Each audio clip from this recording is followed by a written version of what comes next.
সুপ্রিয় দর্শক, আসসালামু আলাইকুম। জীবনের গল্পে আপনাদের স্বাগতম। ক্যামেরার সামনে দাঁড়িয়ে আছে এই মুহূর্তে একটি বোন। আমরা শুনবো তার এই জীবনের গল্প। আসসালামু আলাইকুম, আপু কেমন আছেন? ওয়ালাইকুম আসসালাম, ভালো আছি। আপনি কেমন আছেন?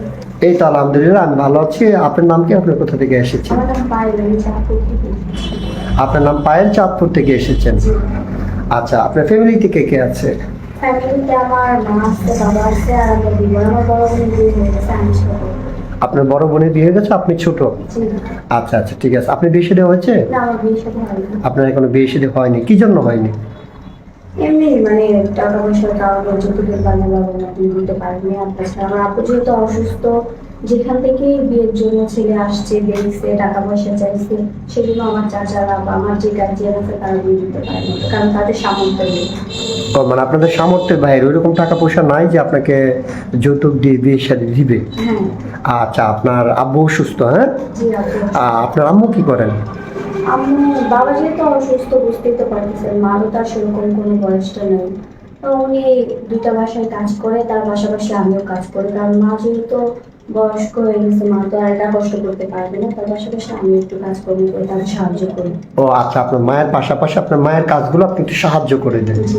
আপনি পড়াশোনা করেছেন? হ্যাঁ, পড়াশোনা করেছি এসএসসি পর্যন্ত। এসএসসি পর্যন্ত?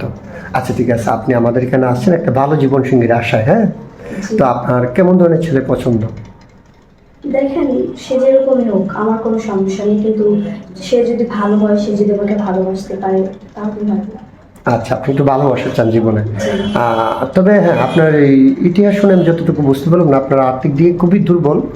তো এই যে যেমন আপনার ড্রেস আপ গেট আপ দেখে মনে হচ্ছে না যে আপনি আর্থিক দিকে আপনাদের অবস্থান খারাপ। সেটা কি রিয়েলি বাস্তব নাকি একটু বলবেন আপনি? না, সেটা সত্যি কথা, আমি যেটা বলছি সেটা সত্যি কথা। আর তাছাড়া আপনি যে কাপড় চোপড় দেখতেছেন, আমি গরিব হলেও কি আমার কি করতে মন চায় না? আর তাছাড়া এটা আমার একজন আন্টির কাপড়, সে আমাকে এটা দিয়ে দিছিল, বলছিল যে তোমার যদি বিয়ে শাদী হয়, যদি তোমার হাজবেন্ড তোমাকে কোনো কিছু না দিতে পারে, তাহলে তুমি এটা করতে পারবে। ও আচ্ছা আচ্ছা আচ্ছা, বুঝতে পেরেছি আপু। যাই হোক, সমস্যা নাই। তো আপনার সাথে যোগাযোগের মাধ্যম কি? আমার তো পার্সোনালি কোনো ফোনে আপনাদের সাথে যোগাযোগ করতে হবে। আমাদের সাথে যোগাযোগ করলেই হবে? জি। আচ্ছা, ঠিক আছে, বুঝতে পেরেছি। তো সুপ্রিয় দর্শক, এই মুহূর্তে দেখতে পাচ্ছেন ডিসপ্লেতে একটি নাম্বার। এই নাম্বারটা হচ্ছে আমাদের ইউটিউব চ্যানেল কর্তৃপক্ষের নাম্বার। আমি আবার বলে দিচ্ছি, এটা কোনো মেয়ের নাম্বার না, এটা আমাদের নাম্বার। আপনি যদি ওনার দায়িত্ব নিতে চান, তাহলে ওনার একটা ছবি স্ক্রিনশট মেরে পাঠিয়ে দিয়ে আমাদেরকে ভয়েস করবেন। আমাদের প্রতিনিধিরা আপনাদের সাথে যোগাযোগ করবে। আচ্ছা, ঠিক আছে পায়েল আপু, আমি একটা কথা বলি।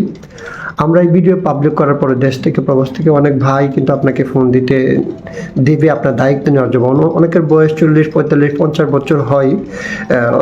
ওইরকম কোনো ভাই যদি বিয়ে করতে চায়, বসবেন? হ্যাঁ, বুঝবো। আর যদি 50 বছর ভাই বিয়ে করতে চায়, বসবেন? তাইলে আপনার কোনো ইচ্ছে নাই যে আপনি তো এখন মাসাল্লাহ দেখতে অনেক সুন্দর, তো আপনি কি জন্য বলছেন যে আপনি বসবেন? দেখেন, কারণ আমি তো মানে যদি আল্লাহ তাআলা ইচ্ছে করে তো আমাকে বিয়ে শাদী হবে না, আমাকে একজন ছেলে আছে, কিন্তু তার কাছে হলে হয়তো সে নেশা করবে, খারাপ আচার-আচরণ করবে, আমাকে ছেড়ে চলে যাবে, অন্য মেয়ের সাথে সম্পর্ক করবে, কিন্তু সে তো সেটা করবে না, সে আমাকে বুঝবে, আমাকে ভালোবাসবে। ও আচ্ছা আচ্ছা, বুঝতে পেরেছি। আপনি বোঝাতে চাচ্ছেন যে মানে যদি কম বয়সের লোক ছেলেদের কাছে বিয়ে বসে, তাহলে এখন বর্তমানে সমাজে যারা অনেকে নেশা পানি করে, অন্য মেয়েদের প্রতি আসক্ত থাকে, হ্যাঁ। আর যদি একটু বেশি বয়সের লোকের কাছে বসেন, সে আপনার প্রতি খেয়াল রাখবে, আপনাকে ভালোবাসবে, সেটাই তো? ও আচ্ছা আচ্ছা, ঠিক আছে পায়েল আপু, বুঝতে পেরেছি। তো আচ্ছা, অনেকে যদি বাচ্চা কাচ্চা থাকে, স্ত্রী মারা গেছে অথবা চলে যায় পরকীয়া করে, ওইরকম কোনো ভাই যদি আপনাকে বিয়ে করতে চায়? হ্যাঁ, আমি বুঝবো, আমার কোনো সমস্যা নেই। আচ্ছা, যদি ওনার বাচ্চা থাকে, ছেলে অথবা মেয়ে? আমার কোনো সমস্যা নেই, ওনার নিজের বাচ্চাটা আমি নিজের বাচ্চার মতোই দেখবো। এটা কি মন থেকে বলছেন নাকি এমনিতে বলছেন?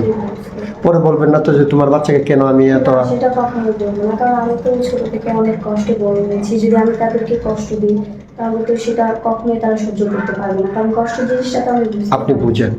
আচ্ছা আচ্ছা, ঠিক আছে পায়েল আপু, আমি বুঝতে পেরেছি। আপনার জন্য শুভকামনা। ভালো থাকবেন, সুস্থ থাকবেন। আল্লাহ হাফেজ।